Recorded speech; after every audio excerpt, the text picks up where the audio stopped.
ऋषि मुनियों की पावन धरती, देश धर्म का नाता है। कहते सारे लोग यही हैं, गो हमारी माता है। जाग उठो ओ भारतवासी, जाग उठो ओ भारतवासी, गो पर छुरियां चलती हैं। बंद करो गो माँ की हत्या, सारी जनता कहती है। बंद करो गो माँ की हत्या, सारी जनता कहती है।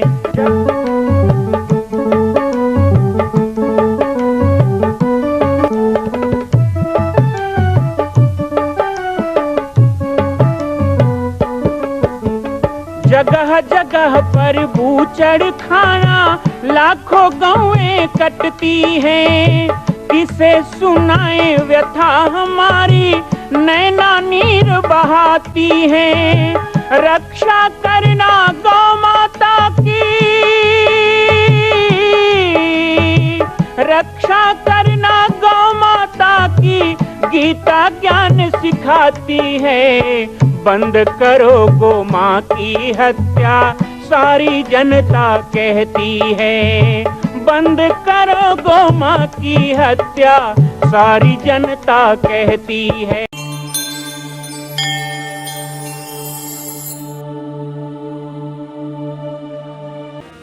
हम लोग संकर नहीं करते, हम लोग शंका करते हैं। शंका करने वाले को शंकर नहीं मिलता है, इसीलिए कहा गया वंदे भवानी शंकरो श्रद्धा विश्वास रूपिणो। रामचरितमानस में शिव को क्या कहा है? पार्वती जी कौन है? श्रद्धा। और शिव कौन है? तो शंका करोगे तब शिव मिलेंगे कि विश्वास करोगे तब शिव मिलेंगे? शिव शंका में नहीं मिलते, वो शंका को हरने वाले हैं, वो शंकर हैं। लेकिन जो शंका करेगा उसको शंकर नहीं मिलते, विश्वास ही शिव को मिलाएगा। आज हम विश्वास नहीं करते भगवान शिव की भक्ति को प्राप्त करने के लिए। और एक विभूत मत, भगवान राम जब साकेत जाने लगे तो उन्होंने पूरे अयोध्या के प्रजा को बुलाया। क्या जितना ज्ञान ध्यान की बात है आज बता देता हूं। भगवान राम ज्ञान बताने वाले हैं भाई, राम जो स्वयं ज्ञान मूर्ति है वो ज्ञान बताए। सब आए, भगवान राम ने बहुत अच्छी अच्छी बातें बताई। और सब बात बताने के बाद अंत में कहते हैं देखो मैंने जो भी था सब बता दिया, एक गुप्त मंत्र बता रहा हूं, एक सच्चा गुप्त मंत्र बता रहा हूं, इसको गांठ बांध के पकड़ लेना, क्योंकि इसको नहीं समझोगे तो जीवन व्यर्थ है। मुझे पाने के लिए, मेरी भक्ति को पाने के लिए, राम को पाने के लिए, राम की भक्ति को पाने के लिए सबसे गुप्त मंत्र, बीज मंत्र भगवान राम ने कहा। और एक गुपूत मत सबई कहो कर जोरी, शंकर भजन बिना नर भगति न पावही मोरी। ये गुप्त मंत्र दिया। भगवान शिव के पूजा के बिना, भगवान शिव के प्रसन्नता के बिना, भगवान शिव के भक्ति के बिना तुम मुझे प्राप्त नहीं कर सकते। अर्थात शिव के बिना राम नहीं मिलते। अब शिव कौन है? अभी थोड़ा देर पहले बताया हूं, याद हो तो। शिव के बिना राम नहीं मिलेंगे। तो शिव कौन है? शुभ करना, सबका भला करना, परहित में रहना, परोपकार करना। घर में लड़ाई झगड़ा हो जाते महतारी मन, जहर बरोबर लागते नहीं कोनो कैसे थे काल घाव तो घुट ले पी ले थोका, मरबो थोड़े पी ले वो। भगवान शिव क्या करते हैं? उस हलाहल को भी पी लेते हैं, उस अपमान को भी पी लेते हैं, उस अपमान को भी स्वीकार कर लेते हैं। भरे दरबार में दक्ष ने अपमान किया, शिव ने उसको श्राप नहीं दिया, चुपचाप उठ के चले आए। तुम्हारी गाली तुम्हारे पास। संतों को कितना लोग बुरा भला कहते हैं, फिर भी संत चुपचाप सह लेता है, अपने अपराध के लिए नहीं बोलता। हाँ, धर्म पे कोई खतरा करे, धर्म पे कोई संकट करे तो संत परशुराम भी बन जाता है, ये भी तय है। कोई अपने संस्कृति पे आंच लाए तो फिर संत संतत को छोड़ के युद्ध में भी उतर आता है। लेकिन बूंद आगाध सहेंगी कैसे, खल के वचन संत सह जैसे। अपराध करने वाला अपराध करता है तो भी संत, जैसे आप माँ बैठी हैं, बच्चा गंदा कर देता है गोद में, कपड़े में, बिस्तर में, आप गुस्सा थोड़े करते हो, उसको साफ करते हो। इसी तरह संत जो है समाज के द्वारा किए जाने वाले, अज्ञानी लोगों के द्वारा किए जाने वाले टीका टिप्पणी को भी दूर करने का प्रयास करता है, ठीक करने का प्रयास करता है, उनके लिए भी प्रार्थना करता है कि हे भगवान, भले ही ये गलत कर रहा है लेकिन इसको भी अच्छा ही मिलना चाहिए, इसका भी भला होना चाहिए, ये भटक गया है, इसको रास्ता मिलना चाहिए। तो भगवान शिव अर्थात हलाहल विष को पीने वाले, भगवान शिव अर्थात अपमान को सह के भी दूसरे का अच्छा करने वाले, क्या ऐसी नियति हमारे जीवन में है?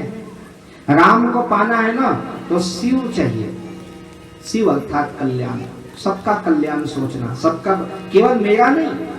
अभी प्रवचन के पहले मैंने कहा सर्वे भवन्तु सुखिनः, सर्वे सन्तु निरामया, सर्वे भद्राणि पश्यन्तु मा कश्चित् दुःखभाग् भवेत्। मैं सुखी रहूं ऐसा नहीं, सब सुखी रहे। मैं निरोग रहूं ऐसा नहीं, सब निरोग रहे, सब स्वस्थ रहे। सर्वे भवन्तु सन्तु निरामया, सर्वे भद्राणि पश्यन्तु, सभी सुख से वास करें, ये मेरी प्रार्थना है। तो शिव का स्वभाव जिसका हो जाता है ना, उसे राम अपने आप मिल जाते हैं। तो भगवान शिव की पूजा कैसे की जाती है? जितना सामान दुनिया में कोई देवी देवता को पसंद नहीं है ना, वो सब सामान इधर ले आओ बोलते हैं। इसमें भी सीखने की बात। बेल पत्ता कोई देवता में चढ़ता है क्या? कोई देवी देवता में नहीं चढ़ता बेल पत्र। हाँ, श्री लक्ष्मी जी के स्तोत्र में है, लक्ष्मी जी के स्तोत्र में बिल्वम ददाति कहा गया, अर्थात बिल्व का पत्र लक्ष्मी जी को अर्पण किया जा सकता है, लेकिन बिल्व पत्र किसी को प्रिय नहीं। भगवान शिव कहते मेरे तरफ ले आओ। कटीली झाड़ी में समी होता है, तो भगवान शिव कहते मुझे चढ़ा लो। धतुरा, वो तो बदबू मारता है, और देवता कहेंगे बदबू मार रहा है, लेकिन वो धतुरा का पत्ता, फल कितना सुंदर रहता है। धतुरा का है एकदम लोभावन, खाए के लिए दिखते हैं। कांटा कांटा कौन देख के उसको खाना चाहेगा? बोलो, खाने का मन भी नहीं करोगे। और कनक कनक ते 100 गुनी मादकता अधिकाय, ये खाए बौरात है, वो पाए बौराए। तो धतुरा खाएगा तो बौराएगा, खा भी नहीं सकते, न दिखने में सुंदर, न खाने में स्वाद, न उसका सुगंध। लेकिन वो भगवान शंकर कहते मुझे लाके चढ़ाओ। कनेर, अभी मैं एक ग्रंथ पढ़ रहा था और शिव भक्तों के लिए अच्छी सूचना, तो उसमें प्रमाणित किया गया, प्रतिपादित किया गया कि गाय के दूध को चढ़ाने का जो फल है ना, वो कनेर के दूध को भी चढ़ाने का फल। तो कनेर का फूल होता है, उसमें दूध होता है, कनेर का फल होता है, उसमें दूध होता है, कनेर का पत्ता होता है, उसमें भी दूध होता है। भगवान शिव, अब वो कितना जहरीला है, कनेर का दूध बड़ा जहरीला है, लेकिन भगवान शंकर को चढ़ता है। भगवान शंकर कनेर को, धतुरा को, बेलपत्ता को, फुड़हर, अब फुड़हर को तो कोई और कोई काम में लेता नहीं, एक ही काम है, भगवान शंकर में चढ़ाओ। खोजते हो अभी सावन में, हम खोजने जाते हैं, फुड़हर मिल जाए कहीं शंकर जी चढ़ाना। तो ऐसे ही चीजों में था भांग। भांग शिव जी को चढ़ता है, तो वो भी जहर है, वो भी नशा का चीज है, जहर का चीज है, उसको भी कोई नहीं पूछता था, इसलिए भगवान शंकर में उसको चढ़ाया गया। तो भगवान शिव ने ढूंढ ढूंढ करके, बिच्छू को कौन पसंद करेगा, सांप को कौन देवता स्वीकार करेगा, लेकिन सांप बिच्छू को गले में लपेट लिया, कान में पहन लिया। भगवान शिव ने सवारी भी बनाई, तो किसको? धर्म, वृषो ही धर्म, बैल धर्म का रूप है। इस बात से प्रमाणित यह होता है कि हमारा कल्याण कैसे होगा? शिव अर्थात कल्याण, और शिव कहाँ स्थापित है?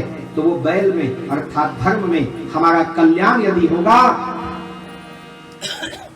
दुनिया का दूल्हा जब शादी करने जाता है ना माताओं, तो घोड़े में बैठ के जाते हैं। आजकल नहीं जाते, आजकल फटफटी में बैठ के जाते हैं, कार में, मोटर में।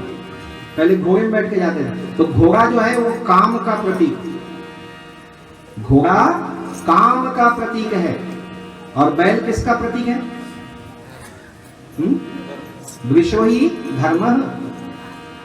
घोड़ा काम का प्रतीक है, लेकिन शिव जब विवाह करने गए तो वो कहते हैं मैं काम के लिए विवाह नहीं करूंगा, मैं धर्म पालन के लिए विवाह करूंगा।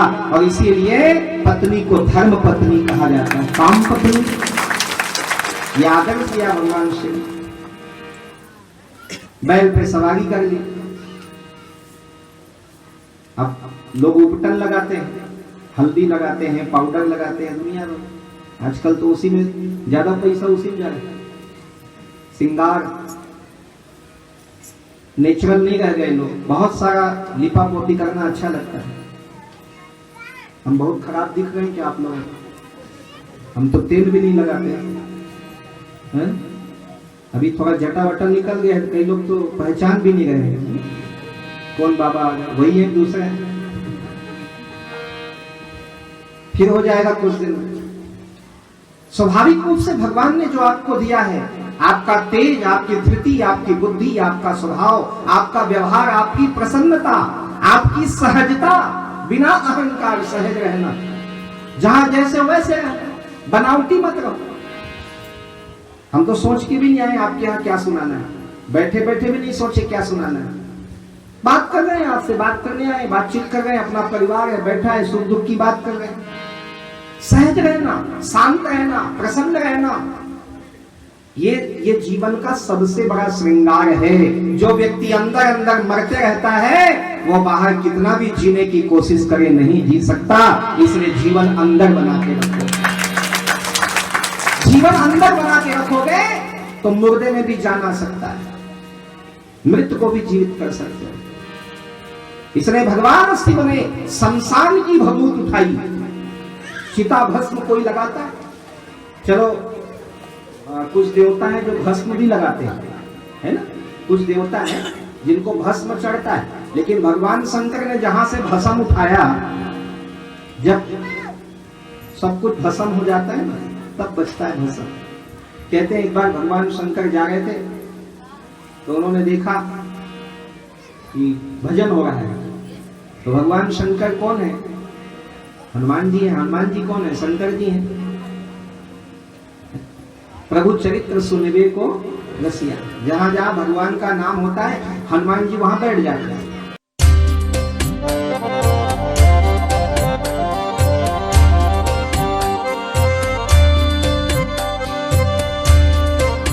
मां कौशल्या की पावन जन्मभूमि छत्तीसगढ़ प्रांत में बालोद जिला में स्थित है श्री सर्वसिद्ध शक्तिपीठ जामड़ी पाटेश्वर धाम।